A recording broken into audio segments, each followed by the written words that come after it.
ವೀರಕಂಬಳ ಸಿನಿಮಾದ ಮೂಲಕ Sandalwood cinema ರಂಗಕ್ಕೆ ಓರ್ವ ವಿಭಿನ್ನ ಮತ್ತು ವಿಶೇಷ ನಟಿಯೊಬ್ಬರು ಎಂಟ್ರಿ ಕೊಡ್ತಾ ಇದ್ದಾರೆ. ಅವರ ಹೆಸರೇ ದಿವ್ಯ ವಿಸ್ಮಿತಾ ಅಂತ ಹೇಳ್ಬಿಟ್ಟು. ಸೊ ನಟನೆಗೂ ಸೈ, ಕ್ರೀಡೆಗೂ ಸೈ, ಅದ್ರ ಜೊತೆಗೆ ಡ್ಯಾನ್ಸಿಂಗೂ ಕೂಡ ಸೈ ಅಂತ ಹೇಳ್ಬಿಟ್ಟು. ಬಿಕಾಸ್ ಯಾಕಂತಂದ್ರೆ ಅವರ ಅಭಿನಯ ಅವರ ಮಾತುಗಳ ಮೂಲಕನೇ ಅಷ್ಟೇ ಅಲ್ಲ, ಅವರ ಮುಖಚರ್ಯದ ಮೂಲಕನೂ ಕೂಡ ಕಾಣಿಸ್ತಾ ಹೋಗುತ್ತೆ. ಒಂದಷ್ಟು ವಿಚಾರಗಳನ್ನ ನಾನು ಮಾತನಾಡಿಸ್ತಾ ಹೋಗ್ತೀನಿ. ಮೇಡಮ್, ಮೊದಲನೇದಾಗಿ ನಮಸ್ತೆ, ಹೇಗಿದ್ರೆ? ಚೆನ್ನಾಗಿದ್ದೀನಿ. ಕಂಗ್ರ್ಯಾಚುಲೇಷನ್ಸ್, ಮೊಟ್ಟ ಮೊದಲ ಸಿನಿಮಾ. ಹೇಗೆ ಅನಿಸ್ತಿದೆ ಸ್ಯಾಂಡಲ್ವುಡ್ ಸಿನಿಮಾ ರಂಗಕ್ಕೆ ಹೆಜ್ಜೆ ಇಡ್ತಾ ಇರುವಂತಹ ಮೊದಲ ಸಿನಿಮಾ? ತುಂಬ ಖುಷಿ ಆಗ್ತಿದೆ. ಯಾಕೆಂದರೆ ಅದರಲ್ಲೂ ಹೆಜ್ಜೆ ಇಡೋದು ಅಂತಂದ್ರೂ ಯಾವ ಥರ ಲೆಜೆಂಡ್ರಿ ಡಿರೆಕ್ಟರ್ ಅವ್ರ ಜೊತೆ ಮಾಡಿರೋಂಥ ಸಿನಿಮಾ ಆಗಿರೋದ್ರಿಂದ ತುಂಬ ಖುಷಿ ಆಗ್ತಿದೆ ನನಗೆ. ನಾನು ಅಂದ್ಕೊಂಡಿರಲಿಲ್ಲ ಆ್ಯಕ್ಚುಲಿ ಆಪರ್ಚುನಿಟಿ ಬರುತ್ತೆ ಅಂತ ಹೇಳಿ. ನಾನು ಬರೀ ಡಾನ್ಸ್ ಅಂತ ಓಡಾಡ್ತಿರ್ತಿದ್ದೆ. ಒಂದು ಸಲ ಹೀಗೆ ಯಾವುದೋ ಪ್ರೋಗ್ರಾಮ್ ಮಾಡ್ತಿರ್ಬೇಕಾದ್ರೆ ನಮ್ಮ ಡೈರೆಕ್ಟರ್ ಅಕಸ್ಮಾತಾಗಿ ಅಲ್ಲಿ ಬಂದದ್ದು.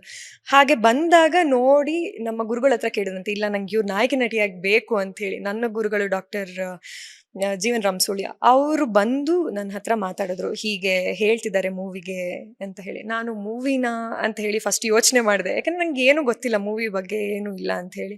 ಒಂದು 2 ದಿನ ಹಾಗೆ ಇದಾಯಿತು. ಮತ್ತೆ ಸರ್ ಬಂದು ಮಾತಾಡಿದ್ರು ನನ್ನ ಹತ್ರ, ಹಾಗಲ್ಲ ನೋಡು ಡೈರೆಕ್ಟ್ರು ಇವರು ರಾಜೇಂದ್ರ ಸಿಂಗ್ ಬಾಬು ಅವರು ಅಂತ. ಆಮೇಲೆ ಓ ಹೌದಾ, ಸರಿ ಆಯಿತು ಅಂತ ಹೇಳಿ. ಯಾಕೆಂದರೆ ಅವ್ರು ಎಷ್ಟು ಲೆಜೆಂಡ್ರಿ ಅಂತ ಎಲ್ರಿಗೂ ಗೊತ್ತಿರೋ ಅಂಥದ್ದಲ್ವ. ಸೊ ಹೌದಾ, ಸರಿ ಆಯಿತು ಅಂತ ಹೇಳಿ ಒಪ್ಕೊಂಡೆ. ಆ ಟೈಮ್ನಲ್ಲಿ ನಂಗೆ ತುಂಬ ಎಕ್ಸೈಟ್ಮೆಂಟು ಇತ್ತು, ಅಷ್ಟೇ ಹೆದರಿಕೆನೂ ಇತ್ತು. ಯಾಕೆ ಅಂತಂದರೆ ಏನೂ ಗೊತ್ತಿಲ್ಲದೆ ಇರೋವಂಥ ಫೀಲ್ಡಿಗೆ ಹೋಗ್ತಿರೋದ್ರಿಂದ ಅಲ್ಲಿ ಎಷ್ಟು ಜನ ಎಕ್ಸ್ಪೀರಿಯನ್ಸ್ಡ್ ಇದ್ದಾರೆ, ಮತ್ತು ಬರ್ತಿರೋದು ಇಂಥ ದೊಡ್ಡ ಡೈರೆಕ್ಟ್ರ್ ಜೊತೆ ವರ್ಕ್ ಮಾಡಲಿಕ್ಕೆ. ಹಾಗಾಗಿ ಹೇಗಿರುತ್ತೆ ಏನು ಅಂತೆಲ್ಲ ತುಂಬ ಹೆದರಿಕೆ ಇತ್ತು. ಬಟ್ ಮೂವಿ ಶುರು ಮಾಡಿದ್ಮೇಲೆ ಸೆಟ್ಟಿಗೆ ಹೋದಾಗ ಪ್ರತಿ ಸಹನೂ ನಾನು ತುಂಬ ಕಲ್ತಿದ್ದೀನಿ ಅಪ್ಪಾಜಿಯಿಂದ.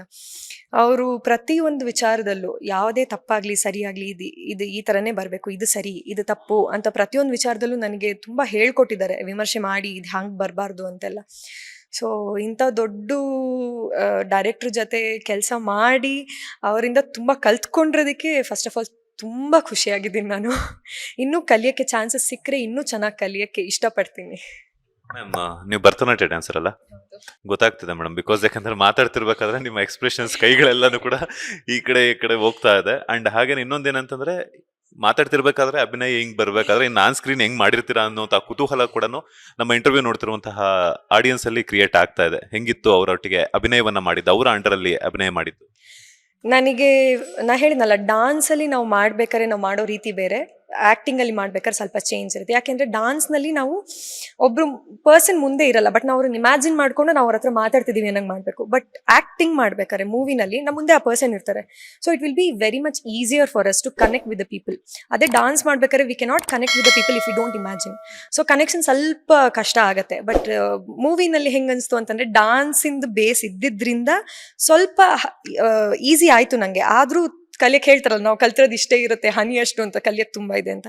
ಆ ರೀತಿ ನಾನು ಮಾಡ್ಬೇಕಾದ್ರೆ ಎಷ್ಟೊಂದು ಕಡೆ ನನಗೆ ಸೀಕ್ವೆನ್ಸ್ ಗೊತ್ತಾಗದೆ, ಅಥವಾ ನನಗೆ ಯಾವುದೋ ಒಂದು ವಿಚಾರಕ್ಕೆ ಅಂದರೆ ಒಂದು ಕಡೆ ತುಂಬ ಅಳಬೇಕು ಅಂತಿದ್ರೆ ಸ್ವಲ್ಪ ಏನು ಹೇಳ್ಬೋದು ಅದಕ್ಕೆ, ಎಕ್ಸಾಗ್ರೇಷನ್ ನಾನು ಜಾಸ್ತಿ ಮಾಡಿರಲಿಲ್ಲ. ಸೊ ಅಂಥ ಕಡೆಗಳಲ್ಲಿ ನೀವು ಇನ್ನೂ ಸ್ವಲ್ಪ ಎಕ್ಸಾಗ್ರೇಟ್ ಮಾಡಿ ಮಾಡಬೇಕು, ಇನ್ನೊಂದು ಕಡೆ ತುಂಬ ಕಡಿಮೆಯಲ್ಲಿ ಮಾಡಬೇಕು, ಜಾಸ್ತಿ ಮಾಡ್ಬೋದು, ಹಾಗೆಲ್ಲ ಇತ್ತು. ಹಾಗಾಗಿ ನಂಗೆ ಸ್ವಲ್ಪ ಬೇಸ್ ಇದ್ದಿದ್ದರಿಂದ ಡಾನ್ಸ್ದು ಇದು ಸ್ವಲ್ಪ ಈಸಿ ಆಯಿತು. ಜೊತೆಗೆ ಕನೆಕ್ಷನ್ ಇದ್ದಷ್ಟು ನಾವು ಚೆನ್ನಾಗಿ ಮಾಡ್ಬೋದು. ಹಾಗೆ ತುಂಬ ಕಲ್ತಿದ್ದೀನಿ, ಯಾಕೆಂದರೆ ಕನೆಕ್ಟಿವಿಟಿ ನನಗೆ ಬೇಗ ಬಂದಿರಲಿಲ್ಲ, ಸ್ವಲ್ಪ ನಿಧಾನ ಆಯಿತು. ಹಾಗಾಗಿ ಅದನ್ನೆಲ್ಲ ಮಾಡ್ಕೊಳ್ತಾ ಅವರೆಲ್ಲ ಈ ಥರ ಮಾಡಬಾರ್ದು, ಹೀಗೆ ಮಾಡಬೇಕು, ಇದು ಈಸಿ ಆಗುತ್ತೆ, ಈ ಥರ ಎಕ್ಸಾಗ್ರೇಟ್ ಕಡಿಮೆ ಮಾಡು, ಈ ಥರ ಎಲ್ಲ ಹೇಳಿದ್ದಕ್ಕೆ ಅದು ಇನ್ನೂ ಚೆನ್ನಾಗಿ ಮೂಡಿ ಬಂದಿದೆ ಅಂತ ಹೇಳಕ್ಕೆ ಇಷ್ಟಪಡ್ತೀನಿ. ಸಾಮಾನ್ಯವಾಗಿ ಯಾವುದೇ ಒಬ್ಬ ನಟಿ ಸಿನಿಮಾ ರಂಗಕ್ಕೆ ಎಂಟ್ರಿ ಕೊಟ್ಟಾಗ ಎಲ್ಲ ಭಾಷೆಗಳಲ್ಲೂ ನಟಿಸಬೇಕು ಅನ್ನುವಂತಹ ಆಸೆ ಆಗುತ್ತೆ. ಬಟ್ ನಿಮಗೆ ಮೊದಲ ಸಿನಿಮಾದಲ್ಲೇ ಬೇರೆ ಬೇರೆ ಭಾಷೆಗಳಲ್ಲೂ ಕೂಡ ಕಾಣಿಸ್ಕೊಳ್ಳುವಂತಹ ಅವಕಾಶ, ಸೊ ಬೇರೆ ಭಾಷೆಗಳಲ್ಲಿ ಕಾಣಿಸ್ಕೊಳ್ಳುವಂತಹ ಅವಕಾಶ ಸಿಕ್ಕಿರುವಂಥದ್ದು ಎಷ್ಟು ಖುಷಿ ಆಗ್ತಿದೆ. ಒಂದ್ ಕಡೆ ಸ್ಯಾಂಡಲ್ವುಡ್, ಮತ್ತೊಂದ್ ಕಡೆ ಕಾಸ್ಟಲ್ವುಡ್, ಮತ್ತು ಅದರೊಟ್ಟಿಗೆ ಬೇರೆ ಭಾಷೆಗಳಲ್ಲೂ ಕೂಡ ಬರುವಂತಹ ಸಾಧ್ಯತೆ ಇದೆ. ಸೊ ಏನ್ ಹೇಳ್ತೀರಾ? ನಾನು ಮೂವಿನೇ ಮಾಡಲ್ಲ ಅಂತ ಅಂದ್ಕೊಂಡಿದ್ದೊಳಗೆ ಒಂದೇ ಸಲ ಈಗ ಮನ್ಮೇಲೆ ಲಡ್ಡು ಪೋಡ್ಗೆ ಅಂತ ಹೇಳ್ತಾರಲ್ಲ, ಆ ಥರ ತುಂಬ ಖುಷಿ ಆಗ್ತಿದೆ. ಯಾಕೆಂದರೆ ಈಗ ಇಂಥ ಅವಕಾಶಕ್ಕೋಸ್ಕರ ಎಷ್ಟು ಜನ ನಟಿಯರು, ಎಷ್ಟು ಜನ ನಟರು ಕಾಯ್ತಾ ಇರ್ತಾರೆ. ಅಂಥದ್ರಲ್ಲಿ ನಾನು ಅಂದ್ಕೊಳ್ಳದೆ ನನಗೆ ಸಿಕ್ಕಿರೋದು ನನ್ನ ತುಂಬ ದೊಡ್ಡ ಅದೃಷ್ಟ. ಹಾಗಾಗಿ ಎಕ್ಸ್ಪ್ರೆಸ್ ಮಾಡ್ಲಿಕ್ಕೆ ಆಗ್ತಿಲ್ಲ ನನಗೆ ಇರೋ ಖುಷಿಯನ್ನ. ವರ್ಡ್ಸ್ ಸಿಗ್ತಾನೆ ಇಲ್ಲ ನಂಗೆ ಹೇಳಕ್ಕೆ, ಅಷ್ಟು ಖುಷಿಯಾಗಿದ್ದೀನಿ ನಾನು. ಯಾಕಂದ್ರೆ ಇಂಥ ಒಳ್ಳೆ ಅಂದ್ರೆ ಇಷ್ಟು ದೊಡ್ಡ ಲೆವೆಲ್ನಲ್ಲಿ ಬರ್ತಿರೋ ಮೂವಿ ಅದು. ಹಾಗಾಗಿ ಎಲ್ಲಾ ಕಡೆ ಕಾಣಿಸ್ಕೊಳಕ್ಕಿದೆ ಅನ್ನಕ್ಕಿಂತ ಹೆಚ್ಚಾಗಿ ಇಂಥ ದೊಡ್ಡ ಲೆಜೆಂಡ್ರಿ ಡೈರೆಕ್ಟರ್ ಅಂಡರ್ ನಾನು ಎಷ್ಟೊಂದು ಕಲ್ತಿದ್ದೀನಿ ಅನ್ನೋದೇ ನಂಗೆ ಜಾಸ್ತಿ ಖುಷಿ. ಹಾಗಾಗಿ ಅದು ಕಲ್ತ ತಕ್ಷಣ ಇದೆಲ್ಲ ತಾನೇ ಮತ್ತೆ ಮುಂದೆ ಬರುತ್ತೆ. ಬಟ್ ಫಸ್ಟ್ ಟೈಮಿಗೆ ಇಷ್ಟೊಂದೆಲ್ಲ ಸಿಕ್ಕಿದೆ ಅನ್ನೋದು ದೇವರ ಅನುಗ್ರಹ ನನ್ನ ಮೇಲಿದೆ ಅಂತ ತುಂಬಾ ಖುಷಿ ಆಗ್ತಿದೆ. ಮ್ಯಾಮ್, ಈಗ ಇನ್ನೊಂದೇನಂತಂದ್ರೆ ನಿಮ್ಮ ಪಾತ್ರದ ಬಗ್ಗೆ ಹೇಳೋದಾದ್ರೆ, ನಾಯಕ ನಟಿ ಅಂತ ಹೇಳಿದ್ರಿ, ಯಾವ ಪಾತ್ರದಲ್ಲಿ ಕಾಣಿಸ್ಕೊಳ್ತಾ ಇದ್ರೆ ಆ ಪಾತ್ರ ಯಾವ ರೀತಿ ಮೂಡ್ ಬಂದಿದೆ, ಅದಕ್ಕೆ ನಿಮ್ಮ ತಯಾರಿ ಯಾವ ರೀತಿ ಇತ್ತು ಅಂತ? ನಾನು ತಯಾರಿ ಹೇಳ್ಬೇಕಂತಾನೆ ನನ್ನ ಡಾನ್ಸ್ ಬೇಸ್ ಏನಿದೆಯಲ್ಲ ಅದನ್ನೇ ನನ್ನ ತಯಾರಿ ಅಂತ ಹೇಳ್ಬೋದು.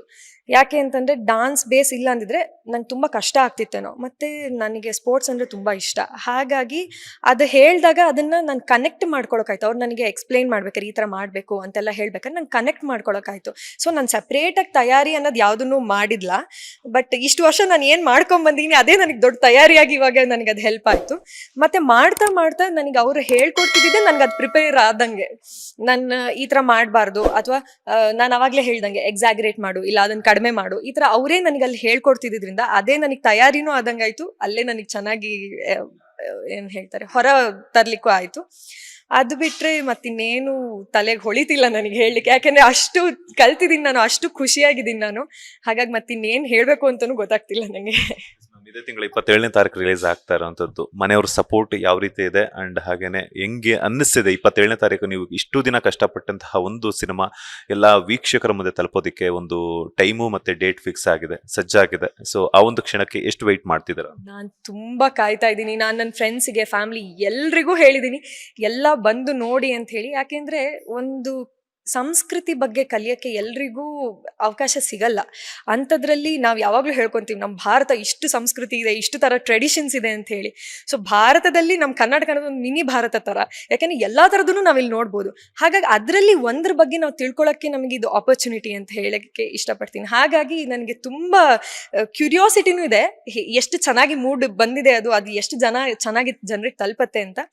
ಅದೇ ರೀತಿ ಅಷ್ಟೇ ಖುಷಿಯಾಗೂ ಇದ್ದೀನಿ ನಾನು. ಇಂಥ ಒಳ್ಳೆ ಕಂಟೆಂಟ್ ಇರೋ ಇದನ್ನ ನಾನು ಅಂದರೆ ಅದು ಒಂಥರ ರೆಸ್ಪಾನ್ಸಿಬಿಲಿಟಿ ಥರ, ಇಷ್ಟು ಒಳ್ಳೆ ಕಂಟೆಂಟ್ ಇರೋದಕ್ಕೆ ನಾವು ಅದಕ್ಕೆ ಜಸ್ಟಿಸ್ ಕೊಡಬೇಕು ಅಂತ ಹೇಳಿ. ಸೊ ಅದನ್ನು ನಾನು ಕೊಟ್ಟಿದ್ದೀನಿ ಅನ್ನೋದು ನನ್ನ ಭಾವನೆ. ಹಾಗಾಗಿ ತುಂಬ ಎಕ್ಸೈಟೆಡ್ ಆಗಿದ್ದೀನಿ. ಫ್ಯಾಮಿಲಿ ಮೆಂಬರ್ಸ್ ಎಲ್ಲರೂ ತುಂಬ ಖುಷಿಯಾಗಿದ್ದಾರೆ, ಇನ್ನೂ ಚೆನ್ನಾಗಿ ಆಗಲಿ ಅಂತೇಳಿ ಅವರು ದೇವ್ರ ಹತ್ರ ಪ್ರತಿದಿನ ಪ್ರಾರ್ಥನೆ ಮಾಡ್ತಿದ್ದಾರೆ. ಮತ್ತು ಇಡೀ ಟೀಮ್ ತುಂಬ ಶ್ರಮ ಹಾಕಿದೆ ಈ ಮೂವಿಗೆ. ಹಾಗಾಗಿ ನಮ್ಮ ಕಲ್ಚರ್ ಬಗ್ಗೆ ತಿಳ್ಕೊಳ್ಳೋದು ಅಲ್ಲದೆ ಇಡೀ ಟೀಮಿನ ಶ್ರಮಕ್ಕೆ ನಮಗೆ ಬೆಲೆ ಸಿಗುವಂಥದ್ದು ಅವ್ರು ಬಂದು ಆನಂದಿಸಿ ಅದನ್ನ ನೋಡಿದಾಗ ನಮಗೆ ಅದು ಇನ್ನೂ ಜಾಸ್ತಿ ಆನಂದ ಕೊಡುತ್ತೆ. ಹಾಗಾಗಿ ಅದನ್ನ ನಾನು ತುಂಬ ಎಕ್ಸ್ಪೆಕ್ಟ್ ಮಾಡ್ತಾ ಇದ್ದೀನಿ, ತುಂಬ ಆನಂದ ಸಿಗಲಿ ಎಲ್ರಿಗೂ ಅಂತ ಹೇಳಿ. ಜನರಲ್ಲಿ ಇಷ್ಟೇ ಕೇಳ್ಕೊಳ್ಳೋದು, ಬಂದು 27ನೇ ತಾರೀಕು ಥಿಯೇಟರ್ಸಿಗೆ ಬಂದು ನೋಡಿ ಖುಷಿಪಟ್ಟು ನಮಗೂ ಆನಂದವನ್ನು ಕೊಟ್ಟು ಅವರು ತುಂಬ ಎಂಜಾಯ್ ಮಾಡಲಿ ಅಂತ ಹೇಳಿ ಹೇಳಕ್ಕೆ ಇಷ್ಟಪಡ್ತೀನಿ. ಥ್ಯಾಂಕ್ ಯು ಮ್ಯಾಮ್, ಒಳ್ಳೆದಾಗ್ಲಿ. ಮೊದಲ ಪ್ರಯತ್ನ, ಅದರ ಜೊತೆಗೆ ಮೊದಲ ಹೆಜ್ಜೆ, ಮೊದಲ ಸಿನಿಮಾದಲ್ಲೇ ನಿಮಗೆ ನೀವು ಕೇಳ್ಕೊಂಡಷ್ಟು ಅದಕ್ಕಿಂತ ಹೆಚ್ಚಿನದಾಗಿ ಯಶಸ್ಸು ಸಿಗಲಿ. ಮತ್ತಷ್ಟು ಸಿನಿಮಾಗಳಲ್ಲಿ ನಿಮ್ಮ ನಟನೆ, ಅದರ ಜೊತೆಗೆ ನಿಮ್ಮ ಡ್ಯಾನ್ಸ್ ಮೂಡ್ ಬರಲಿ. ಒಳ್ಳೆದಾಗ್ಲಿ. All the best. Thank you so much. ಇದಾಗಿತ್ತು ವೀರಕಂಬಳ ಸಿನಿಮಾದ ನಾಯಕ ನಟಿ ಆಗಿರುವಂತಹ ದಿವ್ಯಾ ವಿಸ್ಮಿತ್ ಅವರ ಮಾತು. ಕ್ಯಾಮ್ರಾ ಪರ್ಸನ್ ರಾಘವೇಂದ್ರ ಸ್ವಾಮಿ ಜೊತೆ Manjunath Srinivas, boss TV Kannada, Bengaluru. Latest ಹಾಗೂ ಇಂಟ್ರೆಸ್ಟಿಂಗ್ ಸುದ್ದಿಗಳಿಗಾಗಿ ಬಾಸ್ ಟಿವಿ ಕನ್ನಡ ಚಾನೆಲ್ನ ಸಬ್ಸ್ಕ್ರೈಬ್ ಮಾಡಿ. ಹಾಗೆಯೇ ಬೆಲ್ ಐಕಾನ್ ಪ್ರೆಸ್ ಮಾಡಿ. ಇದರ ಜೊತೆಗೆ ಫೇಸ್ಬುಕ್, ಇನ್ಸ್ಟಾಗ್ರಾಮ್, ಎಕ್ಸ್ ನಲ್ಲೂ ಮಿಸ್ ಮಾಡದೆ ಫಾಲೋ ಮಾಡಿ.